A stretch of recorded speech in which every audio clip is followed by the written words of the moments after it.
Ja, einen wunderschönen guten Abend. Herzlich willkommen zu unserem digitalen Event zu Altneuland Press. Wir haben es hier mit einer absoluten Premiere zu tun. Wir wollen Ihnen heute Altneuland Press auf vielfältige Weise in den nächsten knapp 60 Minuten nahebringen. Wir haben ein umfassendes Programm, weshalb ich auch nur ganz kurz hier sprechen werde. Ich bin Matthias Vogt von der Agentur Literaturtest. Wir haben die große Freude, die Premiere von Altneuland Press begleiten zu dürfen in der PR. Altneuland Press ist ein Unikum, eine absolute Novität. Der Verlag, diese Neugründung, hat sich der hebräischsprachigen Literatur verschrieben und wird diese Literatur auf Deutsch herausbringen. Wir sind sehr gespannt auf die ersten Titel, die im September erscheinen werden. Wir werden gleich die Gelegenheit haben, die beiden Verleger näher kennenzulernen. Dory Manor und Moshe Sakal, beide selber auch Autoren. Wir begrüßen Gunnar Cynybulk, er ist Verleger des Kanon Verlags. Der Altneuland Press und Kanon Verlag sind eine sehr intensive Kooperation eingegangen. Deshalb ist Gunnar heute hier.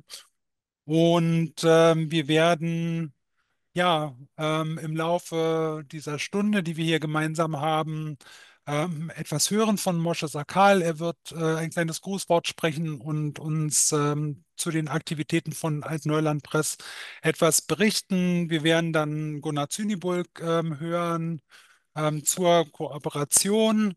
Ähm, mit hier im Gespräch ist mein Kollege Steffen Bach. Er übernimmt es dann im Weiteren, die ersten beiden AutorInnen des ersten Programms, des ersten deutschen Programms von Altneuland Press zu interviewen und vorzustellen. Das sind Yael Neeman und Hillel Cohen. Sie sehen die beiden oder haben die beiden hier auch schon in der Runde gesehen. Wir begrüßen weiter ganz wichtige Protagonistinnen, ohne die es diese Bücher gar nicht geben könnte, nämlich die ÜbersetzerInnen. Das ist einmal Lucia Engelbrecht und das ist Markus Lemke. Auch sie werden wir nachher hier erleben und hören. Und wir werden neben den Interviews mit den AutorInnen auch Lesungen erleben. Ähm, aus den Büchern kurze Sequenzen und wir werden sogar die Gelegenheit haben, uns auch in den hebräischen Ton der Bücher kurz einzuhören. Und das ist das, was wir hier heute vorhaben. Wir möchten Sie einladen, als TeilnehmerInnen, ja, Ihre Fragen, die Sie haben, an uns zu richten im Chat. Wir werden immer auch Kontaktadressen posten, wo Sie uns erreichen können. Wir haben hier heute unter den TeilnehmerInnen einerseits JournalistInnen, wir haben andererseits BuchhändlerInnen und BloggerInnen und ja, das sind ganz wichtige Multiplikatorinnen für uns hier in dieser Runde. Sie haben die Gelegenheit, uns einfach hier auch im Chat zu schreiben, wenn Sie ein Leseexemplar möchten, wenn Sie ein Rezensionsexemplar möchten. Und wir werden hier auch immer wieder mit hinein posten, wie Sie uns erreichen können, wenn wenn diese Veranstaltung hier beendet ist. Und damit genug der Worte, der vorausgehenden Worte. Ich freue mich auf einen spannenden Abend. Ich möchte das Wort übergeben an Moshe Sakal, einen der beiden Gründer und Verleger von Altneuland Press. Herzlichen Dank, Matthias, aus Kreuzberg, Berlin und gleichzeitig aus Altneuland. And now I'll switch to English. Um, and good evening. Thank you very much for joining us at this meaningful moment. It's a pleasure for us to welcome you on behalf of Altneuland Press as we share our vision for the future of Hebrew literature in the world. First and foremost, our deepest thanks to the authors, those living in Israel, in Germany, across Europe, in the US, and around the world. Hebrew is no longer written only in Israel. It's a living, evolving language spoken and created in many places. And this is what brings us here. We also want to thank the translators who carry these texts across languages and into new cultural spaces. Altneuland, Old New Land, is what we call the space we're creating, a literary space where Hebrew can flourish freely without borders, a place that carries the past and opens itself to the future. Not a national territory, but a home for voices, stories, and ideas. We offer a bold vision, Hebrew as a global, non-territorial language, literature that speaks to the world, not as explanation or representation, but as genuine human encounter. Modern Hebrew was born in diaspora cities, Warsaw, Odessa, Vilnius, and yes, Berlin too. So why not Berlin again in 2025? Altneuland doesn't aim to establish a state, but to create a space where Hebrew can thrive beyond borders, and literature can speak its truth freely wherever it finds a reader. Welcome to a new chapter in Hebrew literature. Welcome to Altneuland. Vielen Dank, lieber Mosch, für diese ersten einführenden Worte. Ich gebe das Wort direkt weiter an Gunnar, Verleger des Kanon Verlags und Kooperationspartner von Altneuland Press. Guten Tag, guten Abend. Ich freue mich sehr, Sie alle zu sehen. And a warm welcome to Yael Neeman, who I see here for the first time. I've read your book, and I'm a true fan of it through the translation of Lucia Engelbrecht. And hi to Hillel, whom I've talked to before. Please allow me to switch back to German.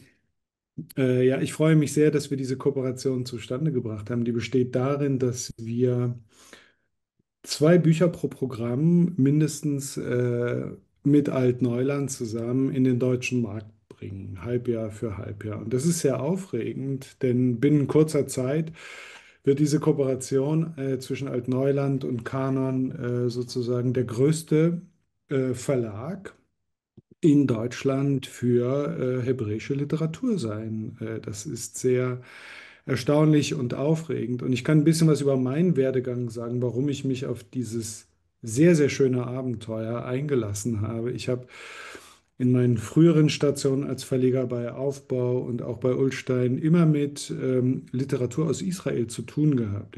Durfte Autorinnen und Autoren wie Alisa Olma, Yoram Kaniuk oder dann eben auch die Romane von David Vogel verlegen, in der Übersetzung von Ruth Achlamer. Die Literatur war mir immer sehr nah und sehr, sehr wichtig. Ich war Fellow der Buchmesse Jerusalem. Ich habe sehr geschätzt, was Zef Birger aufgebaut hat in Jerusalem. Und dieser Brückenbau sollte nach meinem Dafürhalten nicht aufhören. Warum sollte hebräischsprachige Literatur nicht nach Berlin zurückkommen, eben zu einer Geburtsstätte, einer kulturellen Geburtsstätte? Das fand ich sehr aufregend. Also freue ich mich sehr, dass wir diese Kooperation zusammen machen, aufregende Bücher zusammen auf den Weg bringen. Die Region ist eine literarische Region, es ist eine exemplarische Krisenregion, natürlich. Und daraus ist immer große und wichtige Literatur entstanden, die brandaktuell ist, leider Gottes, aber Gott sei Dank auch. Und wir freuen uns sehr, das begleiten zu dürfen. Es entsteht mit Altneuland und Kanon ein neues literarisches Ökosystem. Und das zu begleiten, ist wirklich wunderbar und aufregend. Zumal mit solch großartigen Autorinnen und Autoren und Übersetzerinnen. Wir dürfen sehr gespannt sein. Vielen Dank an dich, Gunnar. Und wir machen sofort weiter mit meinem Kollegen Steffen. Den habe ich hier gerade schon anmoderiert. Er wird jetzt in die Interviews gehen und wir starten ja zuerst mit Dory Manor. Den haben Sie jetzt hier schon gesehen, aber noch nicht persönlich kennengelernt. Und mit Moshe Sakal. Genau, danke Matthias. Hallo auch von meiner Seite. Genau, also nachdem wir jetzt begrüßt wurden ausführlich, vielen Dank an Matthias, Mosche und Gunnar, möchte ich jetzt die beiden Gründer von Altneuland Press, Dory Manor und Moshe Sakal, die wir hier beide sehen, hallo, möchte ich die beiden kurz vorstellen. Und zwar machen wir das in Form eines Interviews. Kurz für alle, die noch nicht das Vergnügen hatten, die beiden persönlich kennenzulernen, sage ich jetzt auf Deutsch, wer die beiden eigentlich sind. Und dann das Interview werden wir gleich auch auf Englisch führen, denn wir sind ja hier, das passt ja zu Altneuland, mehrsprachig unterwegs. Moshe Sakal ist Schriftsteller und Essayist. Er hat, wenn ich richtig informiert bin, 6 Romane auf Hebräisch geschrieben und veröffentlicht, die auch in diverse Sprachen übersetzt wurden, darunter Deutsch, Englisch und Französisch. Außerdem veröffentlicht er auch Texte in großen Zeitungen wie der FAZ, Haaretz und Le Monde. Und der Co-Gründer zusammen mit Moshe Sakal ist Dr. Dory Manor. Er ist Dichter, Autor, Übersetzer und Herausgeber, hat 6 Gedichtbände und 2 Prosawerke veröffentlicht.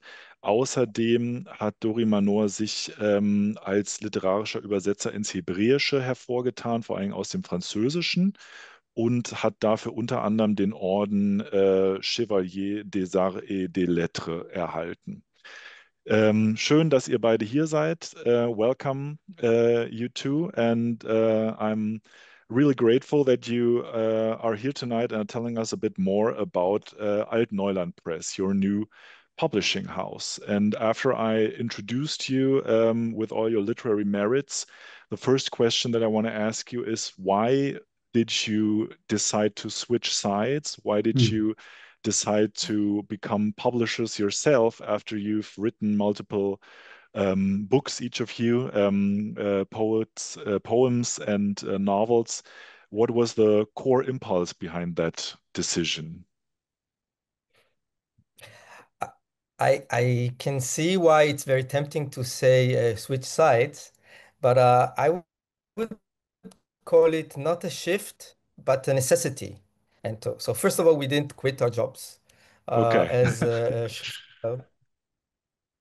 but seriously, we all know the situation, and we'll talk about it later on. Not in order to grant, wir sind nicht grantig, but we will explain why it was a necessity, a political one, an emotional one.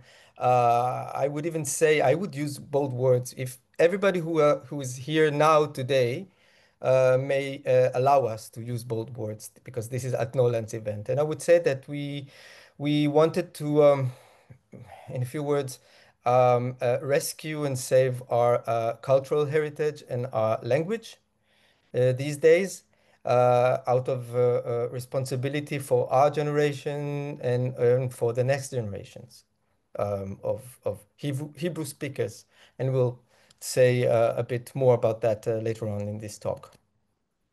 Okay, yes. So that's not a Dory. small project to save Hebrew literature, so to say. Dori, did you want to add something Yeah. to that?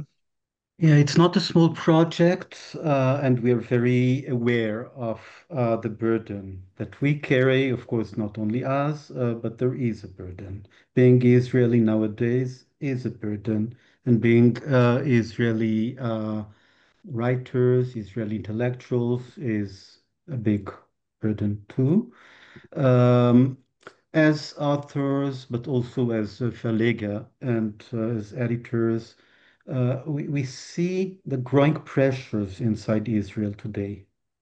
There is no formal censorship, so to say, of books. I mean, it's not a situation in which books are censored, at least not in the Jewish sector.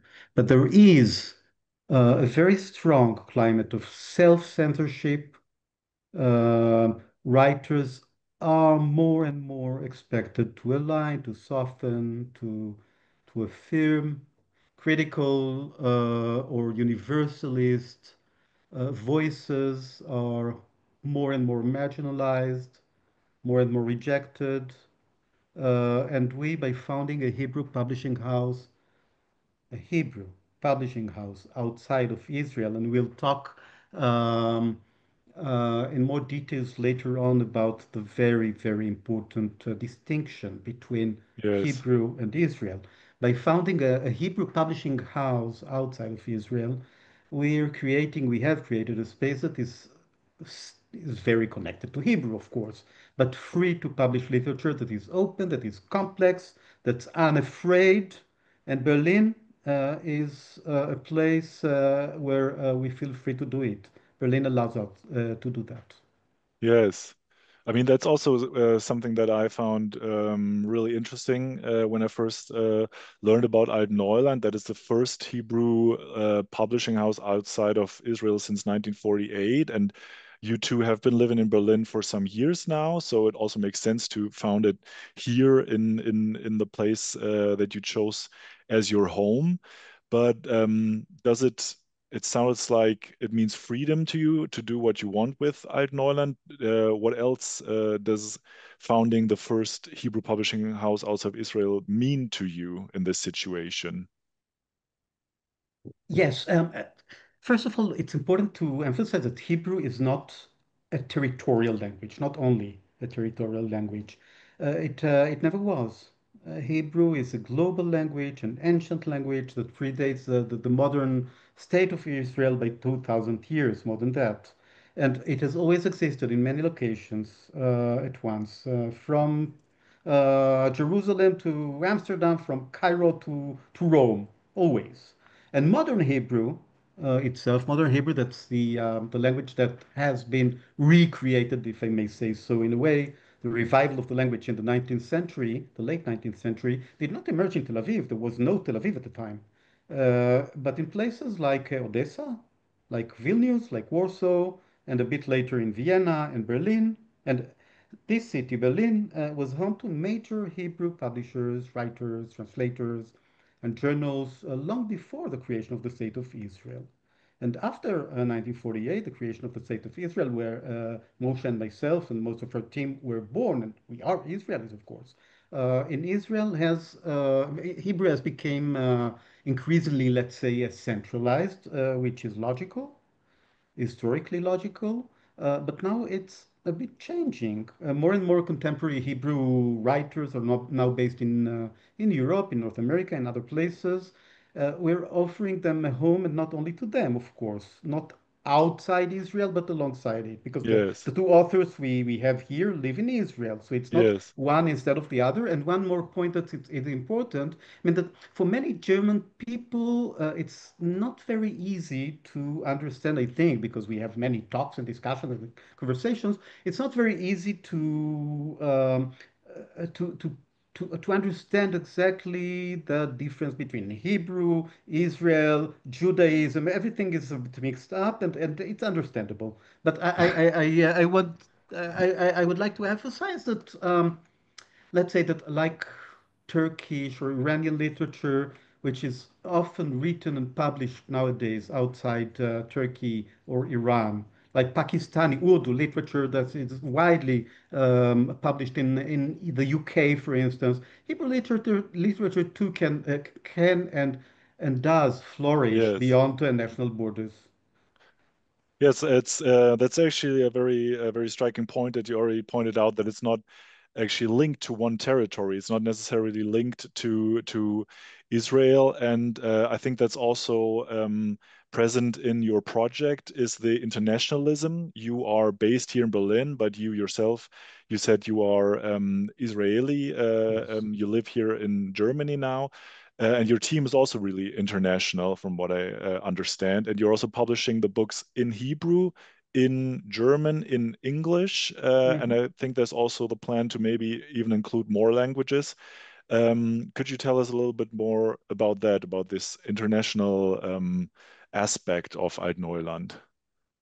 Dory, you mentioned that we were both born in Tel Aviv. True. We met in Paris. By the way, we are ein Paar, a couple, if it wasn't Yes. mentioned. And we lived many years in France. My French came through Cairo. My Egyptian grandmother, Judith Prince,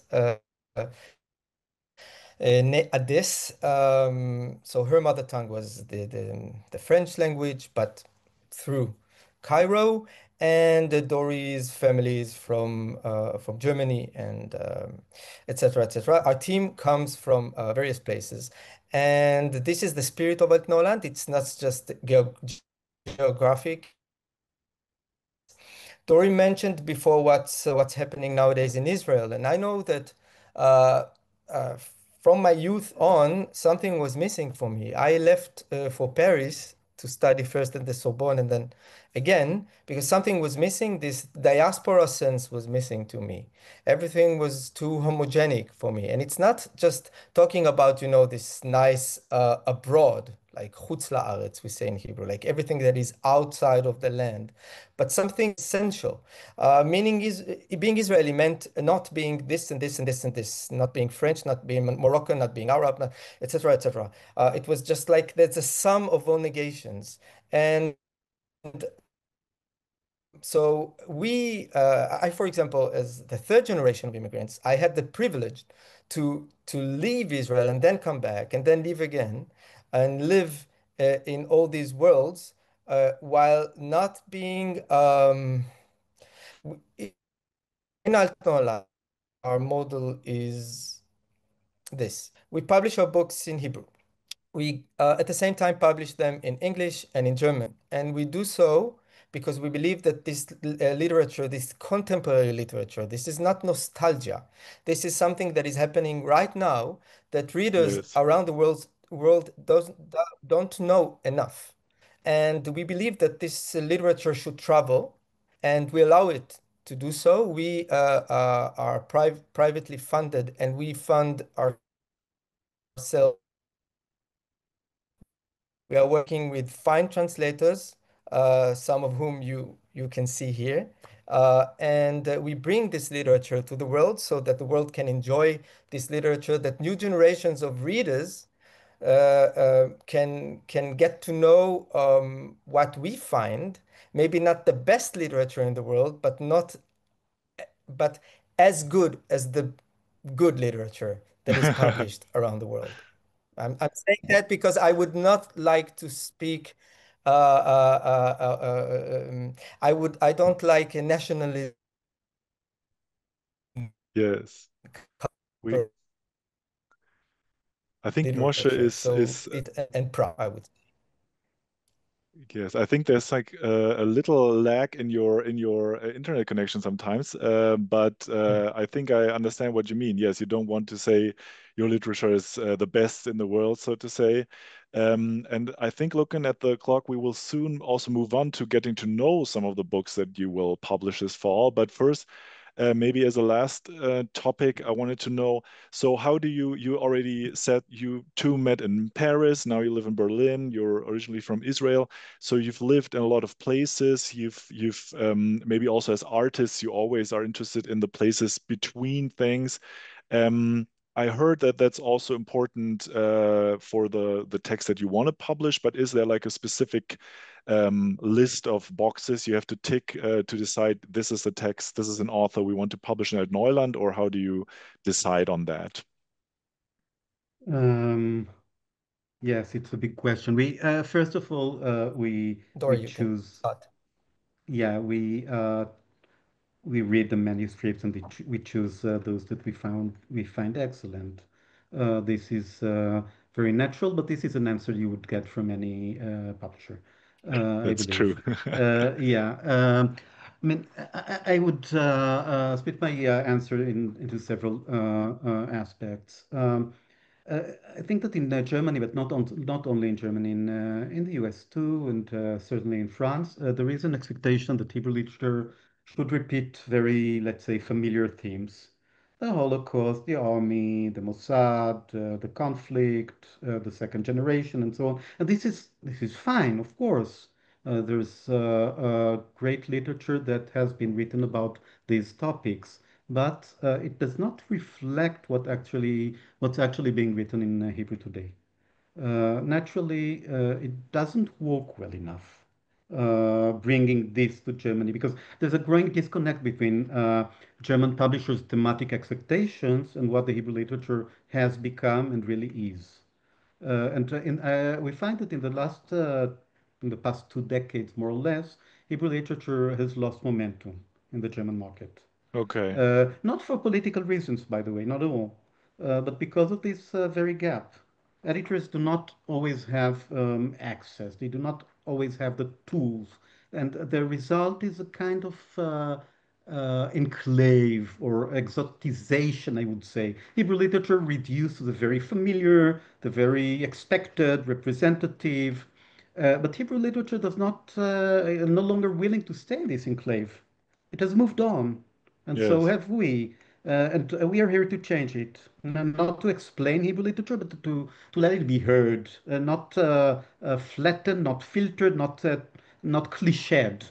Just as it is, it's wild literature. It's very human, very intimate, sometimes uncomfortable, like all living literature. And this is exactly what we're trying to do. And there are many excellent authors that have been overlooked in the German market, many of them, for many reasons. And we have Yael Neeman here.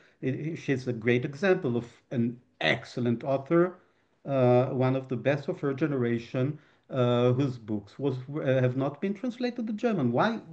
I don't know why. Yes. Just like that. I also Just wondered like that when that. I read her book in German, I also wondered like Yes. why hasn't it been translated before? Yes. Because I, everything I is tell you, so. yeah, Yeah, sorry. I tell you, we sometimes that is why, because in small languages you have few cultural agents, and many things are overlooked, and we have this very fine position. We have one leg within the Hebrew literature and culture, and the other leg in the world, I would say, in Germany, internationally, and that allows us, to skip over these gatekeepers, Yes.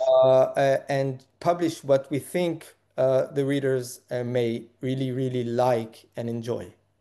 Yes. Well, that's, I think, a perfect segue to getting to know two of these authors that you will now publish for the German-speaking market and for the German-speaking world. And thank you very much, Dori and Moshe. We could have talked for a lot longer, but I think Thank you, Steph. we can now Thank you, Stefan. thank you.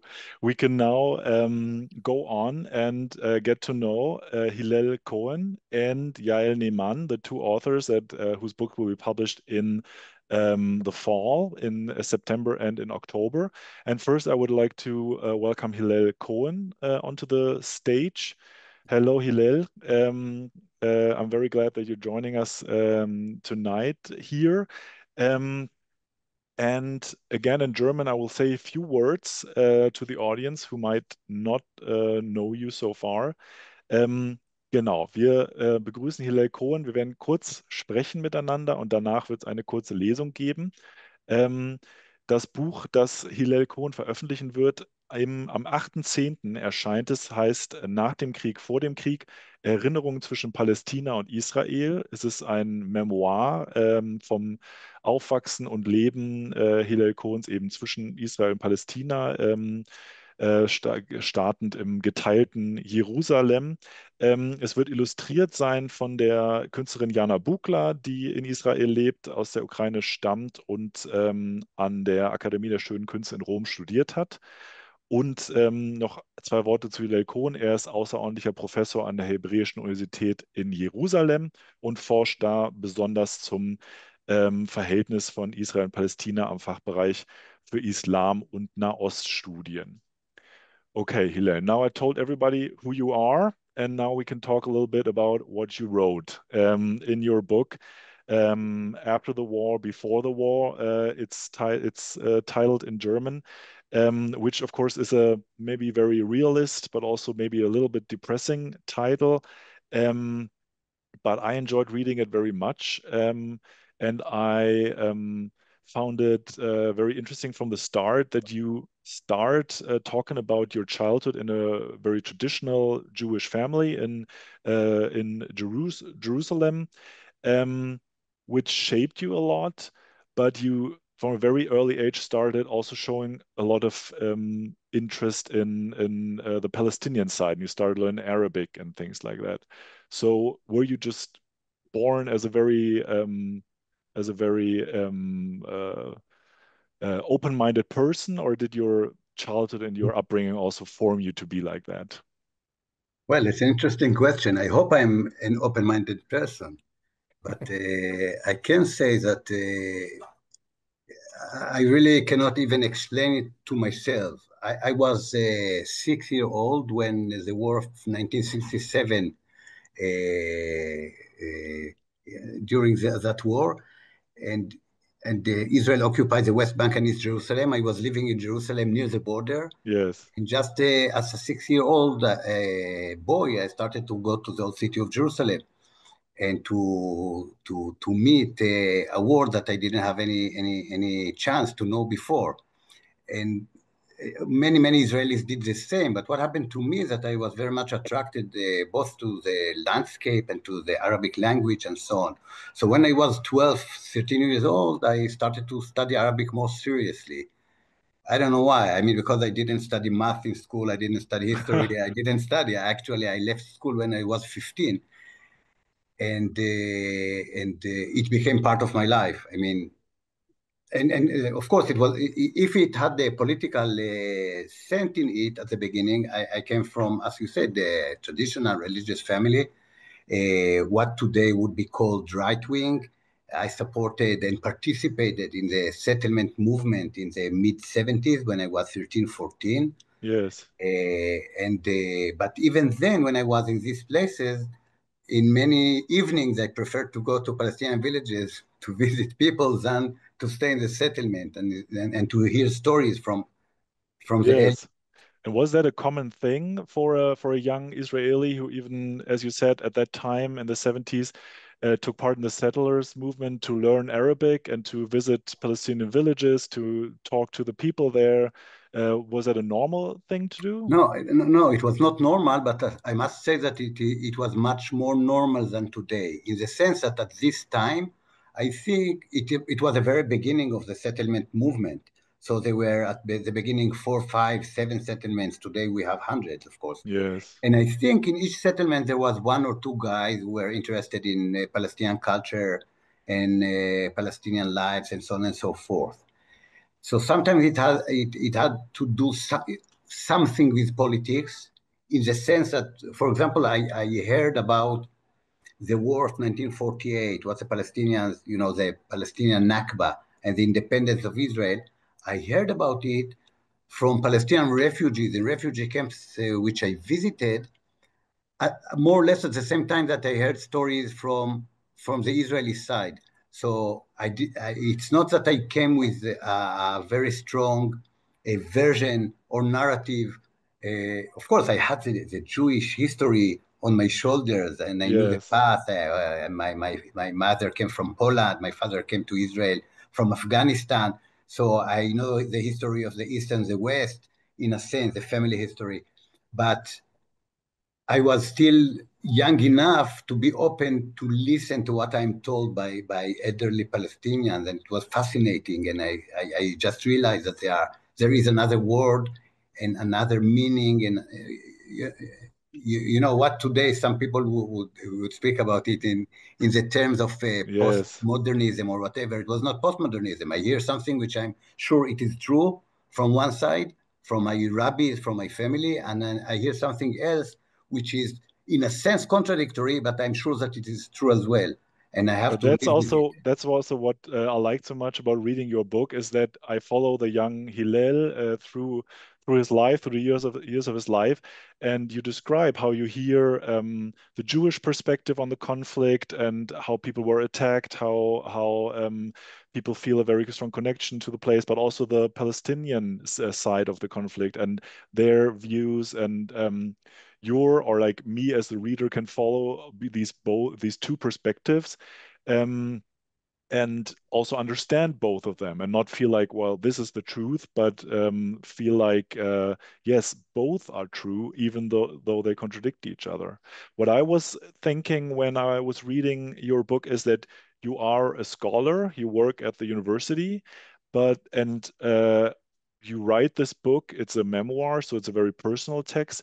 You write it in a very personal way, but you also describe the historical events. You also describe the background of your experiences. Was it hard for you to find this balance between scholarly distance and autobiographical openness? I didn't try to find balance. I'm not Okay. I'm not a dancer, a storyteller and historian. But I began to write it. The initiative was of the illustrator of the book, of Jana Buckler, and the first idea was to write the history of the conflict and to do it a kind of graphic novel. Yes. But we started to do it, and we felt that we need someone to lead the story.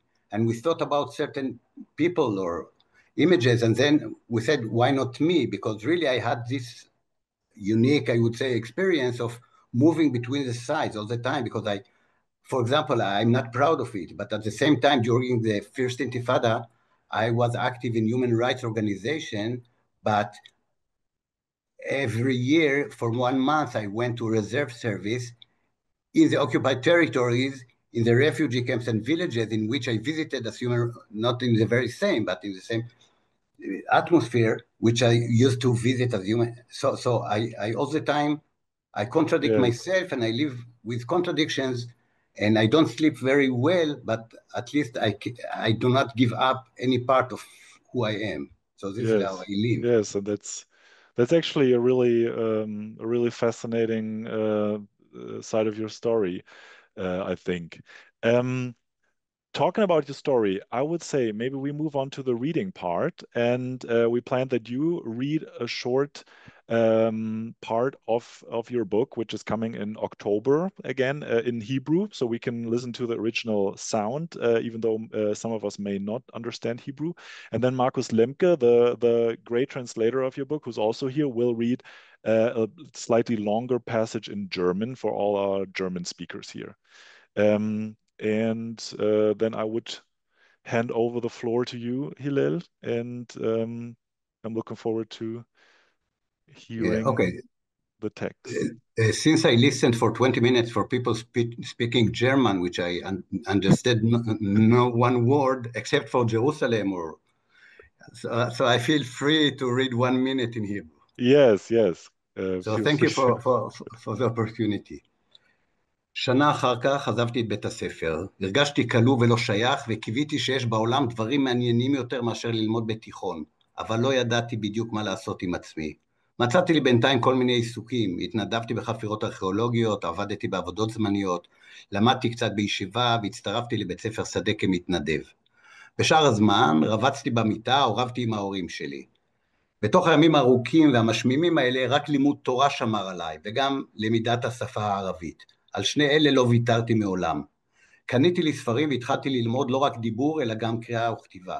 בכל פעם שהייתה לי אפשרות יצאתי לשוטטות רגלית באזור רמאללה או שכם או חברון או בית לחם, בין מחנות הפליטים והכפרים. זה לא היה מסובך, הייתי הולך לשער שכם, עולה על אוטובוס ערבי שנסע לאחת הערים, ומשם לוקח מיניבוס לאחד הכפרים. שם הייתי יוצא להליכה רגלית במשך יום ולפעמים יומיים או 3, לפי הכוח והעניין. That's it. Thank you. Dankeschön. And now we will hear the same part and a little bit more by Markus Lemke. Hallo. Ein Jahr darauf verließ ich die Schule. Ich hatte das Gefühl, eingesperrt zu sein und nicht dazu zu gehören, hoffte, es gäbe auf der Welt interessantere Dinge als ein Gymnasium zu besuchen, wusste aber nicht genau, was ich mit mir anfangen sollte. Doch fürs Erste suchte ich mir alle möglichen Beschäftigungen. Ich half bei archäologischen Grabungen, verdiente mir etwas bei Gelegenheitsarbeiten, lernte ein bisschen in einer Yeshiva und meldete mich als Volontär in einer Field School. Aber die meiste Zeit lag ich im Bett oder stritt mich mit meinen Eltern. Nur das Torah-Studium half mir durch die langen, öden Tage und das Erlernen des Arabischen. Ich hatte mir Lehrbücher gekauft und begonnen, nicht nur das Sprechen, sondern auch Lesen und Schreiben auf Arabisch zu erlernen.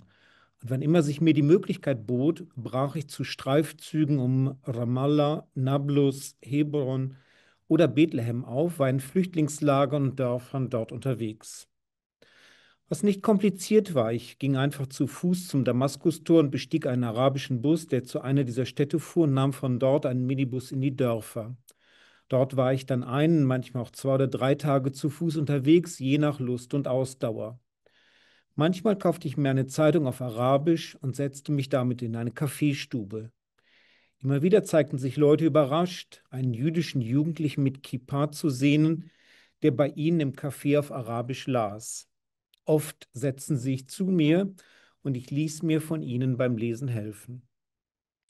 Ich war ganz allein auf mich gestellt bei diesen Ausflügen, da meine Freunde ja noch zur Schule gingen. Doch sonderbarerweise hatte ich in den palästinensischen Dörfern vom ersten Augenblick an das Gefühl, dort zu Hause zu sein. Denn die Menschen, die ich antraf, waren sehr gastfreundlich. So wusste ich bei meinen langen Wanderungen immer, ich hatte jemanden, auf den ich mich verlassen konnte.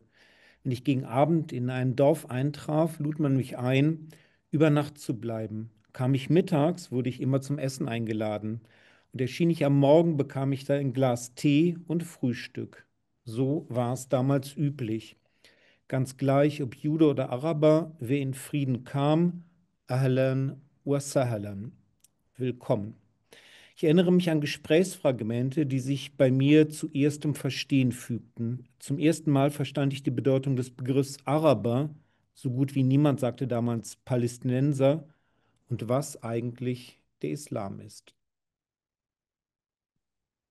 Wunderbar. Dankeschön, Markus Lemke, der Übersetzer des Buches von Hillel Cohen, das, wie gesagt, am 8. Oktober erscheinen wird, nach dem Krieg, vor dem Krieg, Erinnerungen zwischen Palästina und Israel. Vielen Dank. Und dann springen wir sofort weiter zum zweiten Titel, der jetzt im Herbstprogramm erscheint, der bereits im September erscheinen wird. Und zwar ist das der Titel Wir waren die Zukunft von Yael Neeman, die wir auch gleich hier begrüßen dürfen. Ich stelle sie kurz vor und dann machen wir das Interview wieder auf Englisch. Wie gehabt, Yael Neeman ist Schriftstellerin. Sie ist geboren worden und aufgewachsen im Kibbuz Yechiam, worum es auch gleich gehen wird, im Norden Israels. Hat dann später hebräische Literatur und Philosophie in Tel Aviv studiert und bislang 5 Romane veröffentlicht. Ähm, für Wir waren die Zukunft, das bereits vor einigen Jahren in Israel erschienen ist, hat sie den Preis des Goldenen Buches in Israel gewonnen und war für den renommierten Sapir-Preis nominiert. Das Buch ist mittlerweile auch schon auf Englisch, Französisch und Polnisch erschienen und man kann nur sagen, endlich erscheint es jetzt auch auf Deutsch. Welcome, Yael Neeman. I'm very glad you're here. I just introduced you to the audience and told them all about your other novels that you published, but now we want to talk about We Were the Future, Wir waren die Zukunft, which is a memoir or a story, one could say, an autobiographical story about your youth, childhood and youth in the Kibbuz Yechiam in northern Israel. And I must say, I learned a lot about kibbutzes from reading your book. I thought I knew a little something, communal living, doing a lot of agriculture, but I didn't know how what a very different type of living and type of society it is. And the first question I want to ask you is, you often write we in your book. It's your story, but you don't write I did this, I did that, but you write we. Why did you choose to use this shared perspective and to talk from this perspective? I chose the we as the form that helped me to express, to phrase the self-portrait when we brush our teeth twice a day, in the morning and in the evening, in front of the mirror.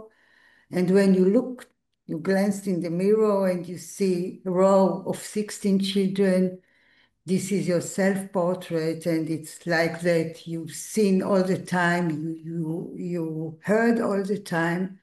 If you cry to your pillow, it's to everybody's pillows. And so I think this this way, I could just have it all the time in mind that it was Yes. we and not I. Yes. Yes, you talk about in the book that you grow up in the children's house of the kibbutz. You don't grow up in your with your birth parents. All of the children are together in age groups, and you live together, and it's very different from normal growing up in a traditional bourgeois family, one could say. It also has to do with the socialist ideology of the kibbutz. And I wonder, do you feel like this communal growing up where you were very much closer to the children around you than to your parents, did that shape your personality in a special way? Do you think that shaped your outlook on life? Um, I cannot say because it was the only way I grew up like, Yes, that's true. but I think we were a little bit like guests in our parents' place. We came at the same time every day for 1 hour and 50 minutes from 5:30 to 7:20.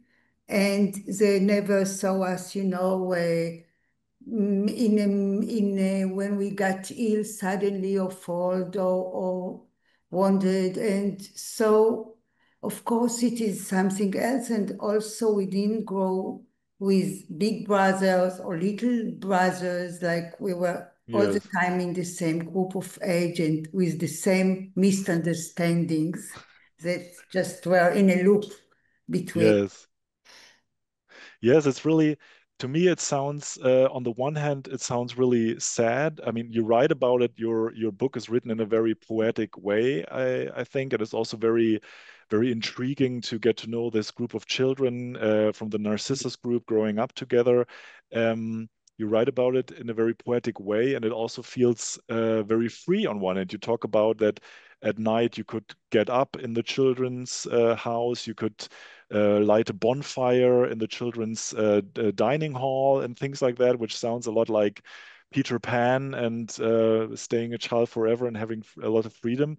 But it also sounds a bit sad sometimes and a bit lonely. I mean, you left the kibbutz later on. You didn't stay there. You also talk about the problems of the system.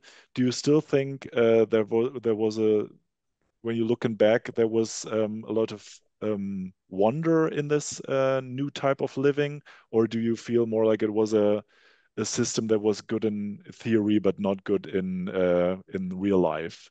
Mm. I think I feel that for me it was good. It was, as you can say, it was, but I know when I grow up that many children didn't feel the same. So, but I think it's a paradox that we call it paradox. It's not really paradox, but um, Oh, I think most of the children in my group, I know, but most of the children were happy with this growing up, but no one wants his children to grow like this. So Okay, it's so they don't want their own yeah, there children is to live no, in this. it's Yes. of course, for some decades, so it was disappear all this way of growing up, so there is no, now Yeah. the So the, kibbutzim the are, kibbutz has also stopped using the system of the yeah. children's houses. And so it's really a system of the past that doesn't exist any longer. And yeah, it's, as I said, it also feels paradoxical when you read it. On the one hand, there's a lot of freedom. You also say you weren't forced to stay in school. You could also leave the school lessons if you wanted to and I float on little think that, rafts on the water basin. And on the other hand, you also only see your parents for not even 2 hours a day, and there's not much physical contact and things like that. So yeah, it's a very special kind of childhood and youth, and you write about it also in a very, as I said, in a very intriguing way that really touched me when I read the book. Did you, when you published it in Israel, were you surprised by the reactions of the no, readers? or maybe also by the reactions of the readers from people who are also raised in kibbutzes, or was there anything that surprised you when talking to them? I think the kibbutz, and I learned a lot of it when the book came out, is very emotional in Israel. It's a word, even the word is very emotional and very many things. But I think the most common reaction was that you understand that your very personal memories are like duplicate, and because some of them really came from committees and and people that phrase our way of living, even the movie you remember so much that affected you, and the book you read, and the poem Yes, you heard, and because the factory you were yes, to work to. But so I think it's something that as we have to remember that it was in free will in Israel, not like in other places. But of course, children born to it, so it's not really free will. You're just born to it, yes. and grow up like this. Yes, so the adults could decide to live in the kibbutz, Yeah. and what you just talked about, yes, I've also found that very funny that it was. You also said earlier when we were talking that a lot of other people who grew up in kibbutzes of the same association, they watched the same films as kids and young adults, they read the same books, because all of that was centrally decided for the whole association of I could kibbutzes. Yes, also so always use others' memories. yes. If I have to write something and they don't remember exactly, so it's really I can ask someone else's memory, and Yeah, if you don't remember how exactly it yeah, was, you can ask somebody else. yeah. Yeah, so that's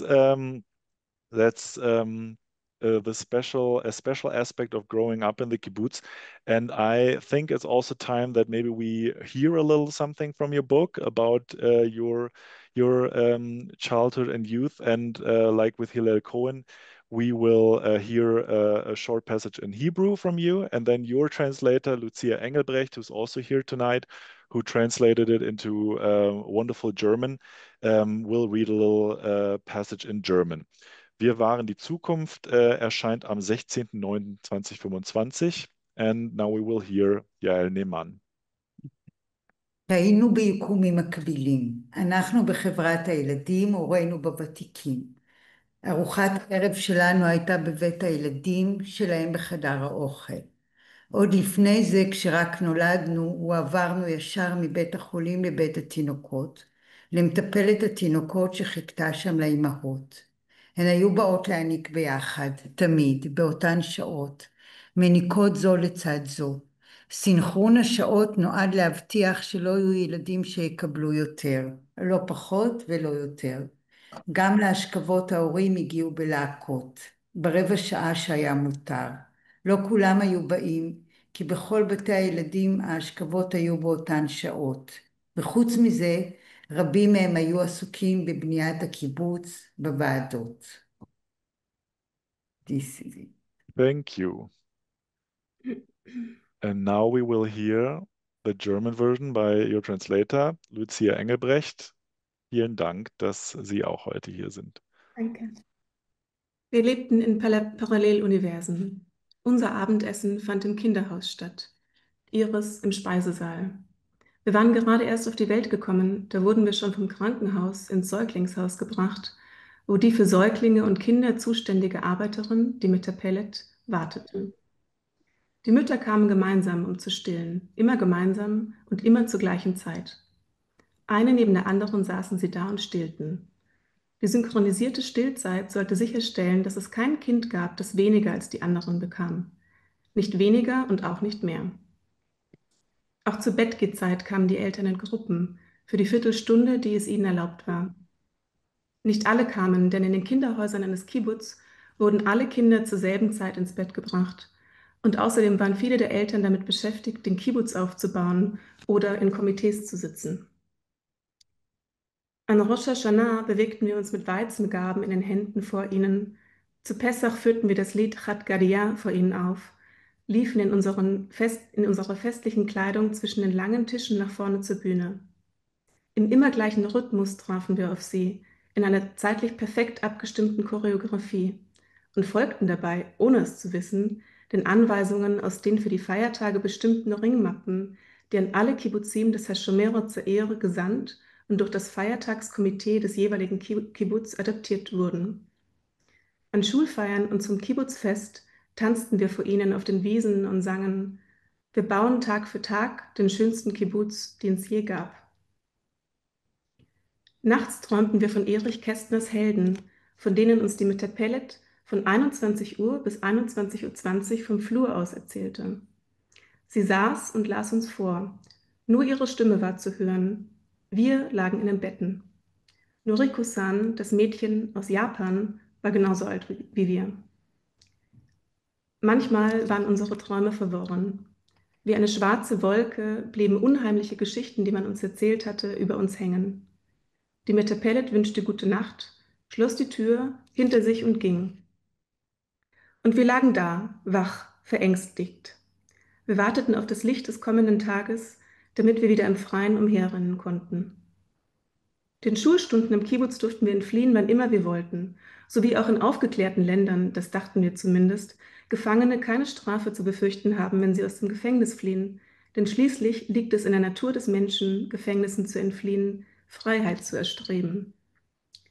Mitten in den Schulstunden gingen wir, um uns im Wasserreservoir auf Brettern treiben zu lassen. Manchmal standen wir nachts auf, saßen in den offenen Zimmertüren, redeten oder spielten. Wir konnten nicht einschlafen. Einmal zündeten wir mitten in unserem Speisesaal ein Lagerfeuer an und gingen dann zurück in unsere Betten. In den Nächten lebten wir in einer Welt ohne Erwachsene. Vielen Dank.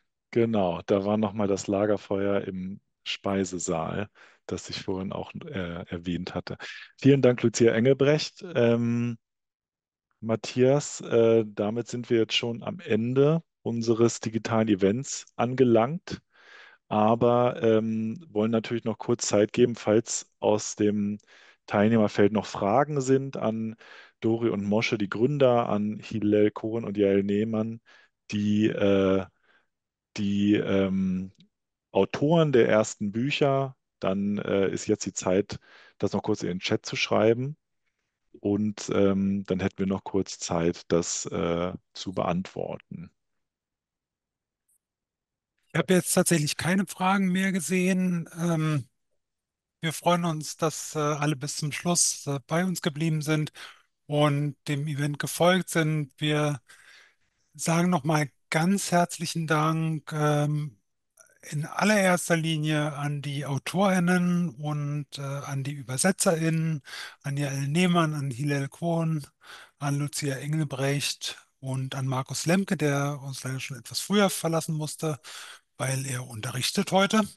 Und wir sagen natürlich auch ganz herzlichen Dank an Dory und Moshe, dass sie uns hier vorgestellt haben, was sie vorhaben und was uns alles erwartet. Wir sagen Danke an Gunnar von Kanon, der quasi auch so eine Art Geburtshelfer ist für diesen neuen Verlag. Wir haben verschiedentlich hineingepostet, wie Sie uns erreichen können. Schicken Sie uns immer Mails an altneuland@literaturtest.de.